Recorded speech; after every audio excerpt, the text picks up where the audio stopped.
In the last episode of Deadman's Deliveries, featuring my very successful Bloodline toy hunt, I unboxed and reviewed the Elite 118 Jacob Fatu, which you can watch right up here. But keep watching along to see who else from Solo's Bloodline I'm going to unbox and review today.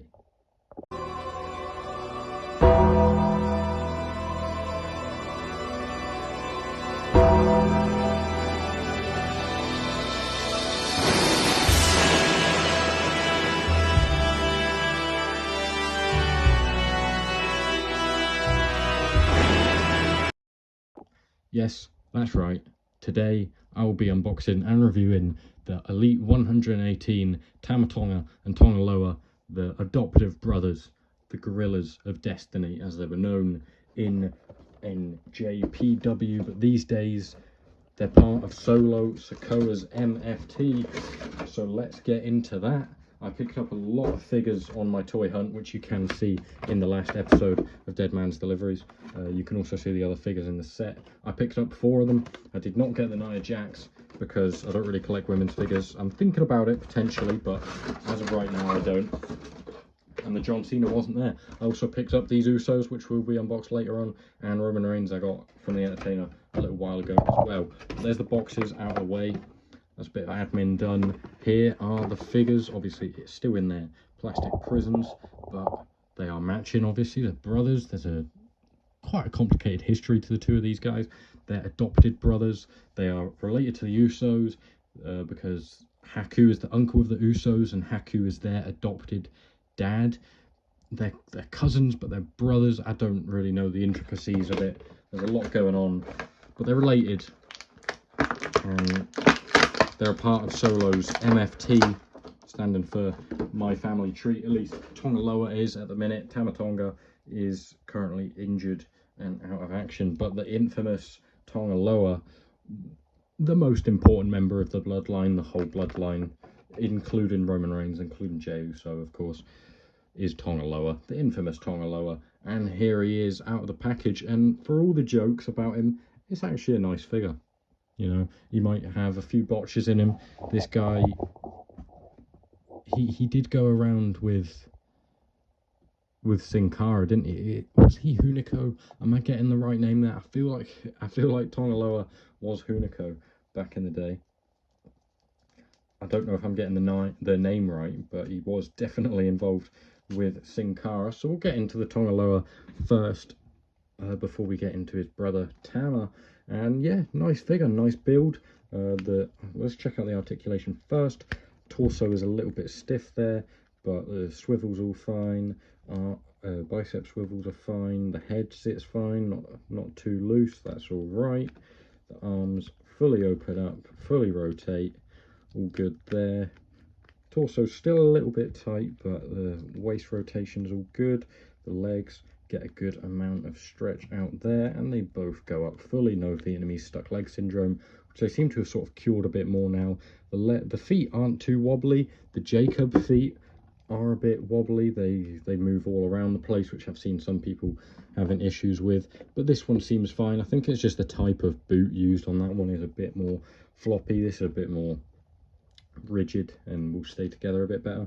So yeah, nice figure really. You got the black kick pads there, very basic, into the black knee pads, and then you have the designs on the tights, just pretty simple. 3 like red racing stripes up into the plain black tights. Well, they're plain black tights with red racing designs, and then a red with black stud belt. Very, very simple. He's pretty jacked, as you can see here. The face is, I don't usually like pure expressive faces, especially if we're only going to get one face. I would prefer just a normal face, you know, a meh expression. But I think it works quite well for TONGA LOA, because he's just that sort of guy. You know, he holds tag titles wrong, and he has an eye patch and botches low blows. He's quite a funny character. I do like his gloves though. His gloves come with like a little extra bit there. Hopefully they don't snap off really quickly. But I do like that. It's a nice little addition. In the box you get the same hand, so you get the mic holder on this one and the one's hand over there. I'm not going to take them off for this because I don't think it's really affecting it very much. But yeah, very nice figure actually. I'm pretty impressed with this, and figure wise I think I actually prefer it to the TAMA TONGA. I know I don't actually have the TAMA TONGA out in hand yet, and it's still just sitting in the box here, but just from looking at it before I got them, and now I have them in hand as well, just from the look of the figures, I think I prefer the look of this Tonga Loa. I don't know, I just like kick pads, and I think they're quite clean, and I do really like the look of his gloves. You also get the 4 holes in the gloves there, which I didn't mention, but yeah, really, really nice. Now let's crack open TAMA TONGA. Bust him out of there, and here he is, TAMA TONGA, Mr. 5 head. They've really done him dirty here. I mean, look at that. That's actually almost one of my fingers on his forehead, which, you know, this is 1/12 scale, so that's not great. That means he's got like a 12 head, if anything. So yeah, the arm feels a bit stiff there. He has a different buckle to the shirt, vest, whatever you want to say. Tonga Loa's is in the back, TAMA TONGA's undoes in the front, but that is how it does in real life. It's not like they've just done it differently for any reason. That's actually how his comes off. He's pretty jacked underneath it. Quite a similar attire in some aspects. You've got the plain black boots instead of kick pads. Well, they're boots as well, but instead of having the kick pads over them, then you have the black tights with the red, sort of like 2 red square / rectangles going up into the belt on either side. Fairly basic. And then you have the red belt with the studs on it, 4 black studs in the buckle designs, which is all fairly similar. And then you have a smaller torso, because he's a smaller guy. Or he's the skinnier guy. They're actually quite similar heights, but you've got a smaller looking torso. The skin tones of the arms and the chest looks different on camera for some reason, but in person it looks fine. They both look, well, there is like a small discrepancy, I would say, but nothing like shows up on camera. They look like yellowish and then just sort of beige, but no, that doesn't really show up off camera. And then you have a bit of tattoo detail. This is the only tattoo he has, and actually both of them have, which is quite rare for Samoan figures, or for Tongan. They're Tongans, not Samoans, I don't think. But yeah, quite rare for the Bloodline figures to have that few tattoos, because, you know, Solo, Usos, Roman covered in them. Jacob's got a fair few, but he comes with a 1's hand, 2 1's hands, and the 2 mic holders. So again, nothing to write home about there. Up into the head scan, quite a good likeness. I feel like they've just absolutely mugged him off with that forehead. So you got the beard, the nose there, all quite accurate. Does look quite accurate. And yeah, I just feel like he's been hard done by there. Like his forehead isn't the smallest I've ever seen, but it's not that big, to be fair. And his hairline could be a bit straighter.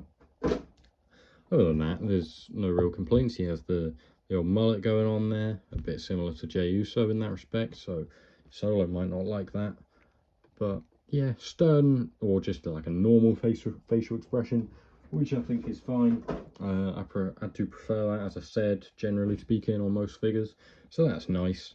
I do still think I prefer the Tonga Loa, if anything, but the vests, I haven't actually talked about the vests as of yet, which I will when I put it on here. And, you know, I suppose I'll talk about Tonga Loas while this focuses, and while I put this other vest on. Tonga Loa is quite nice, like a sort of tactical vest design with the lines going up there, and then you have a big red T there, obviously standing for Tonga. I'm assuming, you know, he hasn't actually told me that's what it stands for, but I'm gonna take an educated guess. That's what that stands for. You've got the T for Tonga, and other than that, it is just a plain black vest, especially on the back. It is just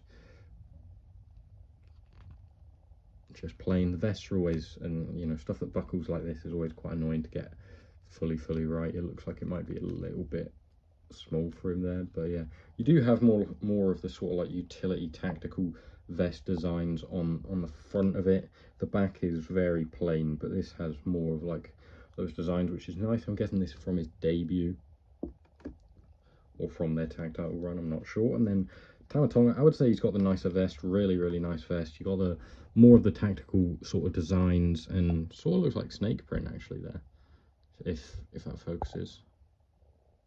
Yeah, you can sort of see sort of snake print designs. You got the sort of V looking designs up there. My camera isn't great. I'm gonna get a new phone soon, so hopefully I can fix it. With the black fading into, well, not fading into, just turns red. You got the designs going down the sides there, and more of the snake print up at the top and down the sides. You have the two red lines following up from the tights there as well, which is very nice, into more of the sort of snake print pattern, and then up into the same design we saw on the back. So that's about it for these two figures. Very nice, actually. I'm pretty impressed with these. I did pre-order them on Smith's, but then I obviously picked them up on the Entertainer. At the Entertainer, sorry. As you saw, I was just quite surprised that they had them, and then I ended up picking up all four that I wanted from the set. And you know that I'm quite quickly parting with my money when it comes to wrestling figures, to be fair. So yeah, Solo now has, well, some of his MFT. Obviously we don't have JC Mateo or Tala Tonga in their form yet, but we do have this Solo in his new sort of tribal chief attire. So I will be unboxing that soon on the channel. So if you're looking forward to that, or if you're looking forward to this Roman unboxing, or as a matter of fact the greatest hits Jimmy and Jay Uso unboxing, then please do subscribe to the channel, turn your post notifications on if you're looking forward to them, and you'll be updated on my new video as you will with any other videos after that, I suppose. So yeah, thank you guys for watching. If you have enjoyed, please do like the video, subscribe if you're new, and comment down below any other videos you would like to see, or leave it in my community page on my channel as well, which I opened up for people to just generally ask questions, or you know, suggest some videos you'd like to see, and I'll definitely get to them. But that's some of what I've got coming in the coming days, as well as SummerSlam predictions. Well, probably SummerSlam reactions. By the time this comes out, I'll have already posted my SummerSlam predictions. They'll probably go out tomorrow, which is Wednesday the 30th, I think. So yeah, that's everything from me today. Thank you guys for watching. I hope you've enjoyed. We're now 2 parts down the Bloodline toy hunt unboxing. Another 4 figures to go. The Usos will be done together. Solo maybe with Roman, I'm not sure yet. But yeah, that's everything for today. So thank you guys for watching. See you next time. Goodbye.